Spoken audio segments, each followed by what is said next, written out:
नमस्कार, Himachal Dastak TV live में आपका स्वागत है। मैं हूं आपके साथ प्रवीण मुंगटा। पूरा दिन हिमाचल प्रदेश में क्या कुछ खास रहा है, सभी बड़ी खबरों को लेकर आपके साथ हम जुड़ चुके हैं।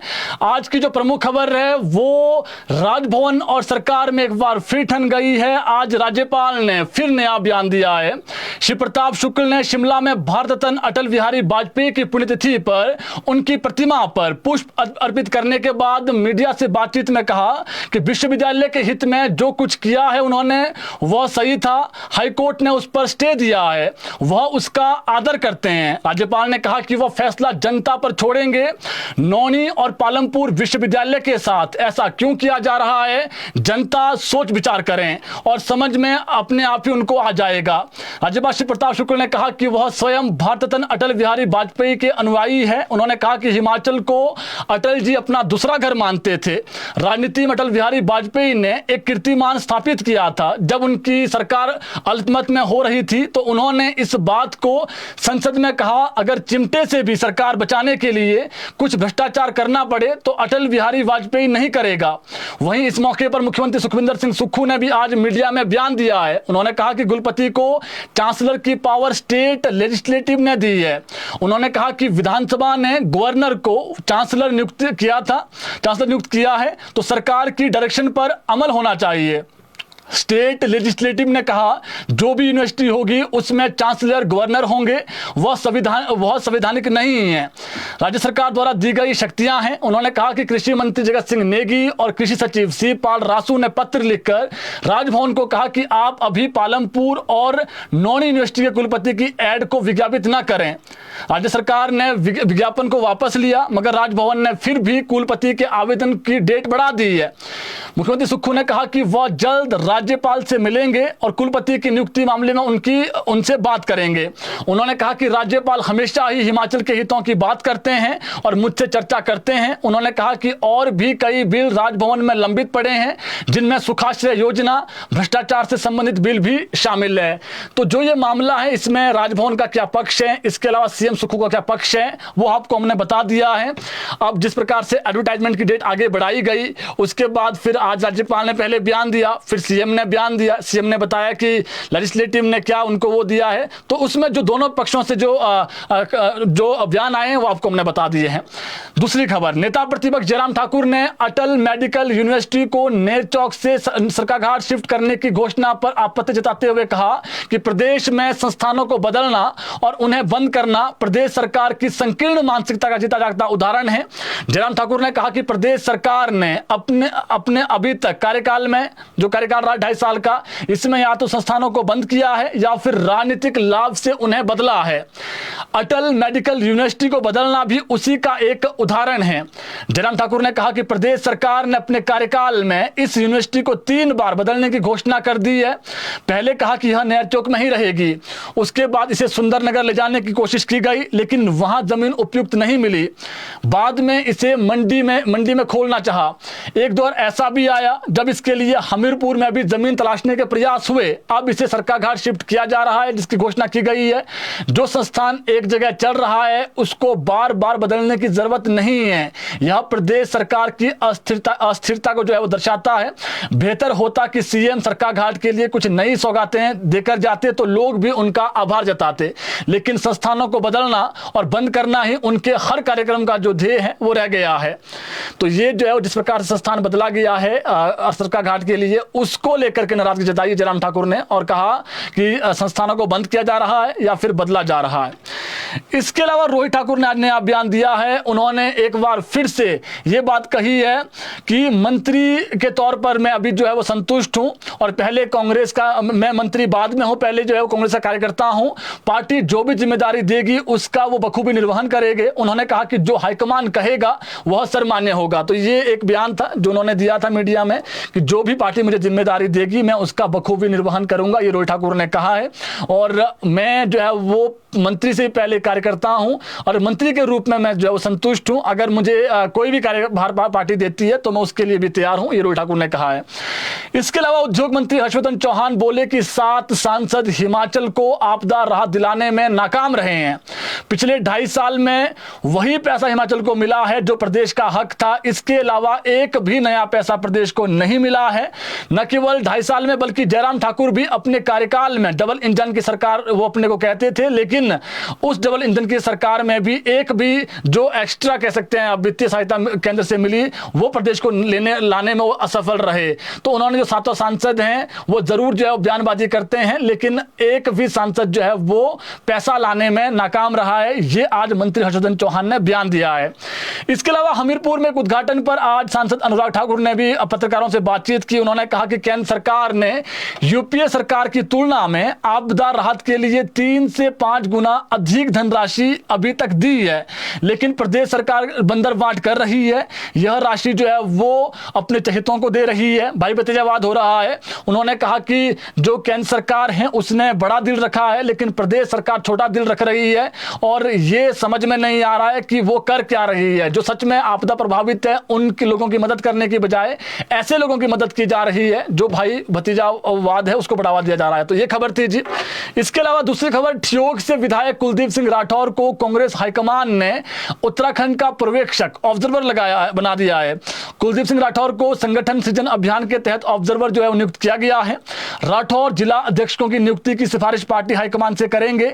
इस नियुक्ति के बाद कुलदीप राठौर को उत्तराखंड में कुछ जिलों का जिम्मा सौंपा जाएगा। इसके बाद वह फील्ड में जाकर कांग्रेस नेताओं से 1-to-1 बातचीत भी करेंगे।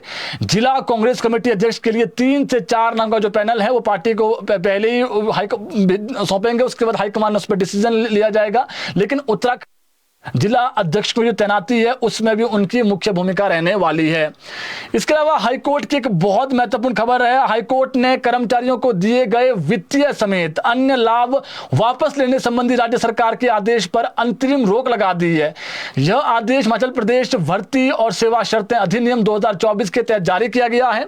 न्यायमूर्ति विवेक सिंह ठाकुर और न्यायमूर्ति सुशील कुकरेजा की खंडपीठ ने स्पष्ट किया कि यह आदेश जो है वो जो आदेश है जब तक पूरी जो है वो पुरानी जो एक लगी हुई है मामला वो पूरी नहीं हो जाता है तब तक ये आदेश जो है वो लागू नहीं होगा, यानी पहले से मामला चला हुआ है। कोर्ट ने राज्य सरकार को 3 सप्ताह के भीतर जवाब दाखिल करने को निर्देश दिया। एक मामला जो है विचाराधीन है, जब तक ये मामला फाइनल डिसीजन इस पर नहीं होता है तब तक जो है वो जो वित्तीय लाभ दिए गए हैं उनको वापसी ना लिया जाए, ये स्पष्ट किया है कोर्ट ने।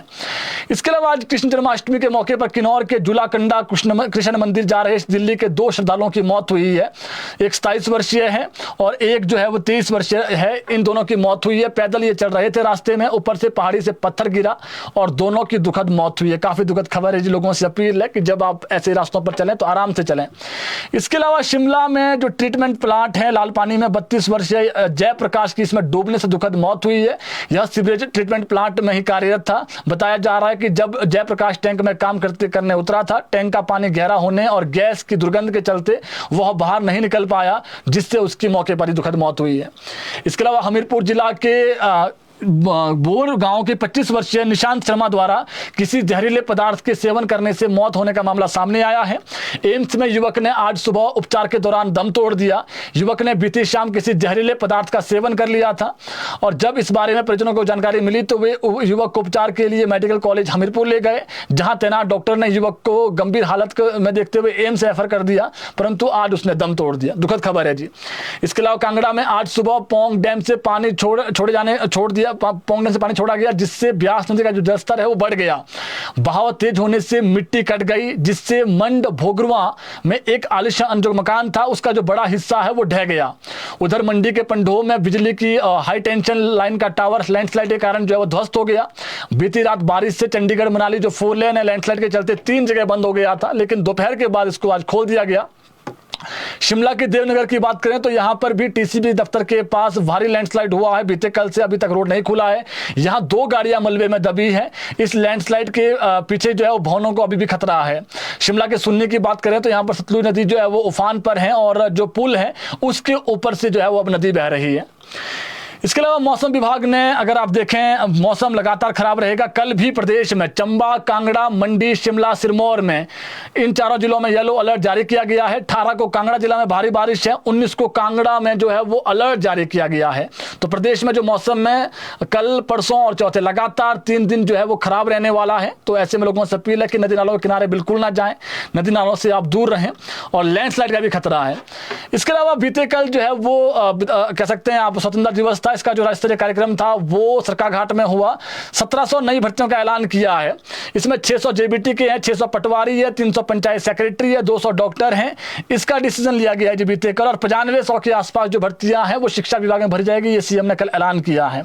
तो ये जो भर्ती हमने कहा कि 600 पटवारी, 200 डॉक्टर, 300 पंचायत सेक्रेटरी, सीएम ने बीते कल ये कहा है कि ये जो भर्तियां हैं ये हम 1 माह के भीतर अगले महीने जो है वो एडवर्टाइज कर देंगे। इसके अलावा जो शिक्षक हैं उनकी जो रिटायरमेंट एज है वो अब, जो शिक्षक जब शैक्षणिक सत्र होता है उसके बीच में रिटायर नहीं होंगे, शैक्षणिक सत्र के बीच में नहीं बल्कि एंड में रिटायर होंगे, ये डिसीजन भी ले लिया गया है। ये जो है वो स्कूलों में, कॉलेजों में, मेडिकल कॉलेजों में और पॉलिटेक्निक कॉलेज में, ये सभी पर जो है वो निर्भर होगा। इसके अलावा नकल करने पर अब 3 साल की जेल होगी। जो नकल करेगा उसको भी 3 साल की जेल, जो नकल करवाएगा उसको भी जो जेल होगी। लोक सेवा आयोग में रिटर्न एग्जाम के साथ, एग्जाम के जो मार्क्स हैं ये भी इंटरव्यू के साथ जुड़ेंगे। ये सीएम ने बीते कल कह दिया है कि ऐसा होता था कि रिटर्न में अच्छे एग्जाम होते थे लेकिन जब इंटरव्यू में कोई व्यक्ति बाहर हो जाता था, लेकिन अब ऐसा नहीं होगा। जो रिटर्न में जिसने अच्छा किया होगा और इंटरव्यू में कुछ पीछे रह गया तो उसको भी जो है वो तवज्जो दी जाएगी। इसके अलावा 100 करोड़ आपदा प्रभावितों को दिए गए हैं। 200 सीबीएसई स्कूल खोले जाएंगे अगले शैक्षणिक सत्र से। एंटी चिट्टा वॉलंटियर स्कीम इसको लागू करने का जो है सीएम ने डिसीजन लिया है। नशा मुक्ति रोकथाम एवं पुनर्वास बोर्ड का गठन किया जाएगा। इसके अलावा आपदा नियुक्तिकरण एवं आजीविका सुरक्षा के लिए 3000 करोड़ रुपए का ऐलान कर दिया गया है। तो जो बीते कल बड़ी अनाउंसमेंट हुई है उसकी जानकारी भी हमने आपको दे दी है। बाकी जो एनटीटी भर्ती है जी, एनटीटी भर्ती को लेकर जो हमारे पास अपडेट है वो ये है कि एनटीटी भर्ती जो 3000 पद बच गए हैं उसमें सरकार ये विचार कर रही है, क्योंकि जो 1 साल वाले डिप्लोमा धारक है वो प्रदेश में अधिक है और इन डिप्लोमा धारकों को जो है वो तवज्जो दी जाए, इनको ब्रिज कोर्स करवाया जाए। इसके लिए राज्य सरकार इनको जो है वो ब्रिज कोर्स करवा सकती है, ये भी इसी में है। करुणा मूलक का बीते कल हमने बता दिया है, करुणा मूलक को भी सरकार राहत देने जा रही है। जो इनका 2.5 लाख रुपए था पहले, कह सकते हैं आप, इनकम क्राइटेरिया उसको बढ़ा करके अब 3 लाख कर दिया है। और पिछली जो कैबिनेट बैठक हुई थी उसमें इनको पहले ही जो है वो अभी कुछ भर्तियां जो है वो निकाल दिए, जो बच जाएंगे फिर उनको उसके बाद तवज्जो दी जाएगी। तो पहले चरण में जिनको, जो अनाथ हैं, जिनके पेरेंट्स, माता पिता दोनों नहीं है, उनको तवज्जो दिया जाएगा। तो जो महत्वपूर्ण खबरें थी आज की आप तक पहुंचा दी है। इस बुलेटिन को शेयर करें ताकि और लोगों तक भी जो अपडेट है वो पहुंच सकें। धन्यवाद।